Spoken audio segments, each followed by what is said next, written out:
Hello नमस्कार दोस्तों। आप सभी का स्वागत है ऑब्जेक्टिव मित्रा यूट्यूब चैनल में। दोस्तों, जैसा कि आपको नाम से ही पता चल गया होगा कि इस चैनल में सिर्फ आपको ऑब्जेक्टिव प्रश्न ही मिलने वाले हैं और वैसा प्रश्न जो कई बार अनेक एग्जामों में बार बार पूछे जा चुके हैं, वैसे प्रश्नों का संग्रह आपको इस चैनल पर मिलने वाले हैं। तो दोस्तों, आप इस चैनल को सब्सक्राइब कर लेंगे, ये सेशन आपको बहुत ही पसंद आने वाला है। तो दोस्तों, आज हम आपके साथ बने रहते हैं और आज जो क्यूज का स्टार्ट हम करने जा रहे हैं, इस क्यूज का नियम हम आपको बता दें। इस क्यूज में कुल 20 प्रश्न होंगे और वो 20 प्रश्न इकोनॉमिक्स, ज्योग्राफी, हिस्ट्री और पॉलिटी से होगा। तो दोस्तों, आपको ये 20 प्रश्न जो ऑब्जेक्टिव टाइप के होंगे, एक प्रश्न और उनके 4 ऑप्शन होंगे। तो इन चारों ऑप्शनों में से आपको सही उत्तर का चयन करना है और आपको कमेंट बॉक्स में इसका सही उत्तर देना है। दोस्तों, यहाँ पे आपको इस क्यूज के अंत में मिलने वाला है एक ऐसा प्रश्न जिसका जवाब आप कमेंट बॉक्स में देंगे और उसका जो रिजल्ट, जो सबसे पहले उसका उत्तर देंगे, उसका नाम और फोटो अगला वीडियो में बताया जाएगा और दिखाया जाएगा। तो दोस्तों, आप सही उत्तर देते रहें और यहाँ से कम समय में आपका सारा कुछ रिवीजन हो जाने वाला है। यदि आप बहुत अच्छे से जीके जीएस को मजबूत कर लिए हैं तो आपका रिवीजन हो जाएगा, और यदि आपका मजबूत नहीं है तो आप इन सारे प्रश्नों को और बेहतरीन तरीके से समझ पाएंगे और आप इन सारी चीज़ों को अच्छे तरीके से अपने दिमाग में बैठा पाएंगे। तो चलिए दोस्तों, आज के इस क्यूज को हम स्टार्ट करते हैं और आप हमारे साथ बने रहिए और हम आपको लेकर के चलते हैं उस 20 समान अध्ययन के प्रश्नों के साथ। तो आपके बीच ये रहा पहला प्रश्न। आपको बताना है कि महावीर ने जैन संघ की स्थापना कहाँ की थी। ऑप्शन नंबर 1 है कुंडलग्राम, दूसरा है पावा, तीसरा है वैशाली और चौथा वाराणसी। आपको मिलता है 4 सेकंड और आपको अपने से सही आंसर चयन करना है और आपको बताना है कि आपने अंत में कितना सही आंसर किया। तो चलिए दोस्तों, इसका हम सही आंसर बता देते हैं। इसका सही आंसर होगा पावा। तो यहाँ से आप इसका सही आंसर करेंगे पावा। ठीक है, अब हम चलते हैं यहाँ से नेक्स्ट प्रश्न की ओर और आपके साथ ये रहा दूसरा प्रश्न कि महावीर की मृत्यु के बाद जैन संघ का अगला अध्यक्ष कौन हुआ। आपके साथ ऑप्शन है गौसाल, मल्लीनाथ, सुधर्मन, वज्रस्वामी। और आपका सही आंसर आना चाहिए अब, और इसका सही आंसर है सुधर्मन। आपने सही आंसर किया होगा। तो चलते हैं अब अगले प्रश्न की ओर और अगला प्रश्न आपके बीच है कि जैन ग्रंथ कल्पसूत्र के रचयिता कौन हैं। ऑप्शन भद्रबाहु, स्थूलभद्र, हेमचंद और स्वयंभू। आपका सही आंसर आना चाहिए और इसका सही आंसर है भद्रबाहु। तो चलते हैं दोस्तों, चौथा प्रश्न आपके बीच ये रहा कि किस मराठा पेशवा को मैकियावेली कहा जाता था। मैकियावेली के नाम से जाने जाने वाले मराठा पेशवा का नाम आपको बताना है और इसमें से आपको ऑप्शन मिलता है नाना फडणवीस, बालाजी, बाजीराव और अंत है बालाजी विश्वास। तो यहाँ से आपको सही आंसर बताना है और सही आंसर इसका है नाना फडणवीस। ये आपका सही आंसर बन के आएगा, जिसे मैकियावेली के नाम से भी जाना जाता था। तो अब चलते हैं अगला प्रश्न की ओर और आपके बीच ये अगला प्रश्न है, मराठा साम्राज्य की सबसे बहादुर महिला कौन थी। दोस्तों, आपको पता ही होगा कि मराठा साम्राज्य में सबसे बहादुर महिला और उसका नाम क्या है। ऑप्शन है ताराबाई, सईबाई, येसुबाई और सोयराबाई। सही आंसर इसका होगा ताराबाई। आप सही आंसर लगा चुके होंगे। तो चलिए हम अगला प्रश्न की ओर बढ़ते हैं और छठा प्रश्न आपके बीच है कि किसे आधुनिक भारत का जनक कहा जाता है। दोस्तों, आधुनिक भारत का जनक कहा जाने वाला राजा राम मोहन राय हैं। आपका सही आंसर यही होगा। और नेक्स्ट प्रश्न की ओर आगे बढ़ते हैं और सातवां प्रश्न आपके बीच ये रहा कि राजा राम मोहन राय किससे संबंधित नहीं है। क्वेश्चन को आप थोड़ा गौर से पढ़ेंगे कि बताया गया है कि राजा राम मोहन राय किससे संबंधित नहीं है। ये जो नहीं आ गया बीच में, इसी की वजह से आपका ऑप्शन में थोड़ा सा गौर से देखना होगा। और देखिए दोस्तों, राजा राम मोहन राय के बारे में, जैसे विधवा पुनर्विवाह को स्थापित करने वाले राजा राम मोहन राय थे, सती प्रथा को अंत करने वाले राजा राम मोहन राय थे, इनसे संबंधित हैं। और यहाँ पे आप देखेंगे दोस्तों, अंग्रेजी शिक्षा का भी बहिष्कार करने वाले राजा राम मोहन राय थे। इसका मतलब है कि इन तीनों ऑप्शन से क्या है, राजा राम मोहन राय संबंधित है। लेकिन यहीं पे ऑप्शन नंबर सी जो है, संस्कृत शिक्षा से ये राजा राम मोहन राय संबंधित नहीं थे। तो आपका सही उत्तर होगा ऑप्शन नंबर सी। अब हम चलते हैं नेक्स्ट प्रश्न की ओर और 8वां प्रश्न आपके बीच ये रहा कि भारतीय पुनर्जागरण आंदोलन के पिता कौन थे। दोस्तों पुनर्जागरण आंदोलन के बारे में आप जानते होंगे और पुनर्जागरण आंदोलन के पिता कौन थे इसके बारे में बताना है। बाल गंगाधर तिलक, श्री दयानंद सरस्वती, राजा राम मोहन राय, इनमें से आपको सही उत्तर का चयन करना है और सही उत्तर आप लगा दिए होंगे ऑप्शन नंबर डी, राजा राम मोहन राय। और चलते हैं 9वां प्रश्न की ओर और आपके बीच ये है 9वां प्रश्न कि किसे भारत का प्रथम आधुनिक व्यक्ति माना जाता है। प्रश्न यहाँ पे आप समझ गए होंगे कि आधुनिक व्यक्ति किसे माना जाता है। तो इसका सही आंसर आपको बताना है नाना साहेब ह्यूम, राजा राम मोहन राय, स्वामी विवेकानंद। आपको इसमें कन्फ्यूजन हो सकता है लेकिन इसका सही आंसर आप लगा चुके होंगे ऑप्शन नंबर सी, राजा राम मोहन राय। तो चलते हैं अब 10वां नंबर प्रश्न की ओर और रामकृष्ण मिशन का मुख्यालय कहाँ स्थित है ये पूछ रहा है प्रश्न नंबर 10। तो आपको बताना है सही आंसर वेलूर, बेल्लारी, वेल्लोर और इनमें से कोई नहीं। ऑप्शन नंबर ये यहाँ पे आपका सही आप लगा चुके होंगे दोस्तों, ये नंबर आपका सही ऑप्शन यहाँ पे है।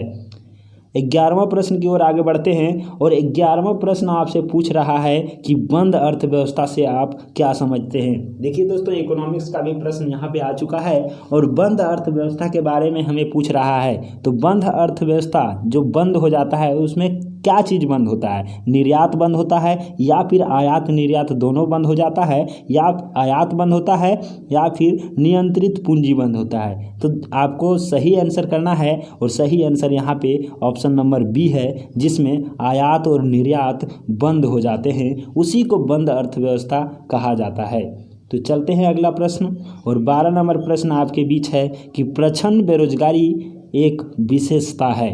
प्रच्छन्न बेरोजगारी के बारे में बोल रहा है और इसमें ऑप्शन नंबर ये है उद्योग की विशेषता है, आयात निर्यात बंद की विशेषता है और तीसरा ऑप्शन है कृषि की विशेषता है और चौथा यातायात की विशेषता है। तो दोस्तों आपको पता होगा कि प्रच्छन्न बेरोजगारी जो होता है वो कृषि के क्षेत्र में होता है। तो इसका क्या होगा, किसका विशेषता होगा, ये कृषि का विशेषता होगा। तो राइट आंसर आपका होगा ऑप्शन नंबर सी। और यहीं पे हम आगे बढ़ते हैं और 13 नंबर प्रश्न है कि भारत की राष्ट्रीय आय में सर्वाधिक योगदान है। आपको बताना कि भारतीय राष्ट्रीय आय में सर्वाधिक योगदान किसका है।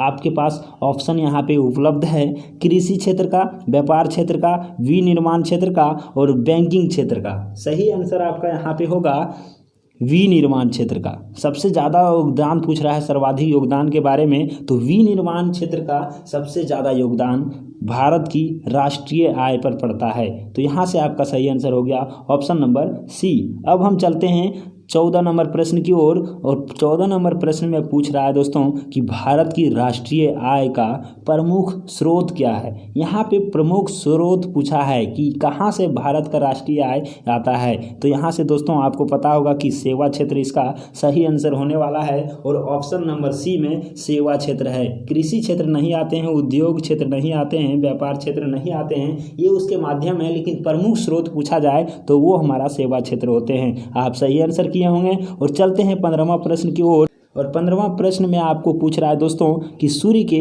बाह्यतम परत को कहते हैं, अर्थात सूर्य का जो बाहरी परत होता है उसको क्या कहा जाता है। ये वाला जो बाहरी परत है इसको क्या कहा जाता है। तो दोस्तों यहाँ पे आपके साथ ऑप्शन है कि वर्णमंडल, किरीट जिसको कोरोना भी कहते हैं, और प्रकाश मंडल और स्थल मंडल। आपको तो पता है कि प्रकाश मंडल जो होता है उसके और बाहरी क्षेत्र जो इधर होते हैं, जो प्रकाश फैलाने वाले भाग हैं, उसको कहते हैं स्थल मंडल। तो ये पृथ्वी के जो लेयर है उसको कहते हैं। तो यहाँ पे आपका सही आंसर आप लगा चुके होंगे और इसका सही आंसर है ऑप्शन नंबर बी जिसमें किरीट कोरोना है और इसका सही आंसर किरीट है। नेक्स्ट प्रश्न की बात करें तो 16 नंबर प्रश्न में आपको पूछ रहा है कि भूपृष्ठ की किस परत में बेसाल्ट चट्टान की अधिकता है। दोस्तों यहाँ पे आप देखेंगे कि बेसाल्ट चट्टान के बारे में बात कर रहा है और बोल रहा है कि भूपृष्ठ मतलब पृथ्वी का जो भाग होता है, ये भूमि का लेयर, उस किस लेयर में यहाँ पे पूछ रहा है कि बेसाल्ट चट्टान की अधिकता है, किसमें सबसे ज़्यादा बेसाल्ट चट्टान पाए जाते हैं। तो यहाँ से आपके बीच ऑप्शन है, पहला है कि सियाल, सीमा, और फिर तीसरा है नीफे, और फिर है किसी में नहीं। तो देखिए किसी में नहीं तो ये तो ऑप्शन होगा नहीं। तो यहाँ पे हम बात करते हैं दोस्तों कि जिसमें सबसे ज़्यादा बेसाल्ट चट्टान पाए जाते हैं वो हमारा है सीमा, SIMA होते हैं। तो इसी को हम क्या कहते हैं, सीमा कहते हैं। तो यहाँ से आप क्लियर कर चुके होंगे और ऑप्शन नंबर बी आपका सही आंसर है। तो चलते हैं नेक्स्ट प्रश्न की ओर। और 17 नंबर प्रश्न आपके बीच है कि पृथ्वी के किस भाग में निकेल और लोहा की प्रधानता होती है। दोस्तों आपको पता ही होगा कि निकेल का रासायनिक नाम Na होता है और लोहा का रासायनिक नाम Fe होता है। तो यहाँ से आप गौर करेंगे तो NiFe, तो इसी में क्या है कि पृथ्वी के किस भाग में निकेल और लोहा की प्रधानता।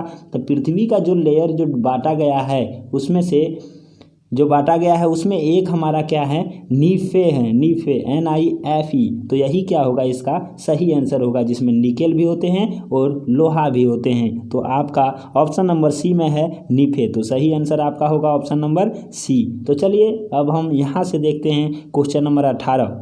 और क्वेश्चन नंबर 18 में है कि ग्रेफिन क्या है। ग्रेफिन के बारे में आपको बताना है और ऑप्शन आपके बीच है कि ये कार्बन का अपरूप है, दूसरा एक लोकप्रिय ग्राफिक्स सॉफ्टवेयर है, और तीसरा एक पौराणिक जानवर है, और चौथा एक संक्रमित घाव है। आपको सही आंसर बताना है ग्रेफिन के बारे में। और दोस्तों आप कहीं ना कहीं पढ़े होंगे कि ग्रेफिन जो होते हैं कार्बन का अपरूप होते हैं। तो इसका सही आंसर होगा ऑप्शन नंबर ए। तो आप इसे सही कर चुके होंगे। तो चलते हैं अगले प्रश्न की ओर। और 19 नंबर प्रश्न में हम देखेंगे कि सबसे कठोर प्राकृतिक पदार्थ है कौन सा है। ये सभी को पता है, बहुत ही लॉलीपॉप प्रश्न है। सबसे कठोर प्राकृतिक पदार्थ के बारे में पूछा जाए तो वो हीरा होते हैं। तो ऑप्शन नंबर ए आपका सही आंसर। नेक्स्ट प्रश्न और अंतिम प्रश्न की ओर बढ़ते हैं दोस्तों। यहाँ पे पूछा गया है कि निम्नलिखित में से कौन सा कार्बन का संयुक्त रूप नहीं है। संयुक्त रूप के बारे में जहाँ पे देखेंगे तो ये हमारा ऑप्शन नंबर ए में दिया हुआ है चौक,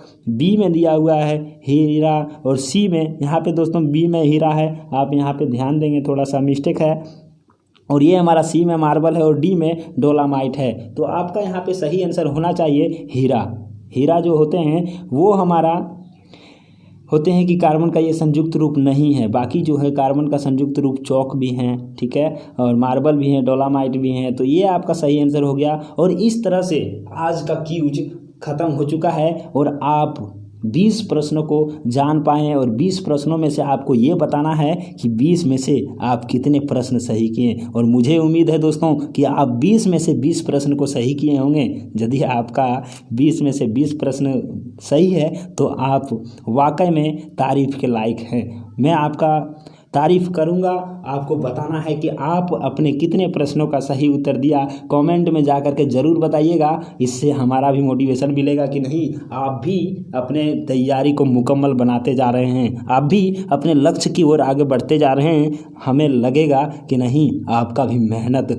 अभी रुका नहीं है, आप भी हिम्मत हारे नहीं हैं। दोस्तों आपको कमेंट में बताना है कि इस 20 प्रश्नों में से कितना सही किए। और इसी तरह से 20 प्रश्न आपका हर एक वीडियो में आने वाला है। तो आप हमें हर एक वीडियो में अपना कमेंट जरूर दें और आप सही आंसर के साथ प्रस्तुत हों। दोस्तों जैसा कि हमने बताया था कि वीडियो के अंत में एक ऐसा प्रश्न देंगे जिसका उत्तर आपको कमेंट में देना है। और जो भाई या फिर जो स्टूडेंट सबसे पहले कमेंट में उसका उत्तर देंगे उसका फ़ोटो और उसका नाम अगले वीडियो में बताने वाले हैं सभी के सामने। तो आप जल्दी से जल्दी उसका उत्तर दे देंगे। और वो प्रश्न आपके बीच ये है, आपको बताना है दोस्तों कि पृथ्वी की भूपर्पट्टी में ऑक्सीजन का प्रतिशत कितना है। क्वेश्चन को एक बार और सुन लेंगे कि पृथ्वी के भूपर्पट्टी में ऑक्सीजन की मात्रा कितना प्रतिशत है। ठीक है, आप समझ गए होंगे और आपको कमेंट में बताना है। तो चलिए दोस्तों जल्दी से आप कमेंट में बता दीजिए। फिर मिलते हैं हम आपसे अगले वीडियो में। तब तक के लिए बहुत बहुत धन्यवाद। जय हिंद, वंदे मातरम।